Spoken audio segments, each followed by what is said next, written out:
many ways of winners. St. Joseph's School in the UB has been a sports renowned school since the 60s, even late 50s. You just started yesterday and you gave them a run for their money. So why don't you celebrate?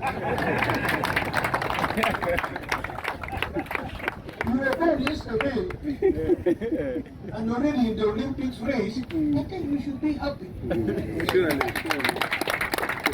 And I've seen you running the better support and giving it to your colleague, your fellow defender. The goalie says, I want to look at that person who scored twice. How can you score twice against me?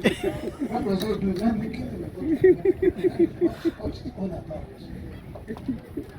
Even in the military, it's what they call war games. Hi folks, on my right hand side is a subscribe button.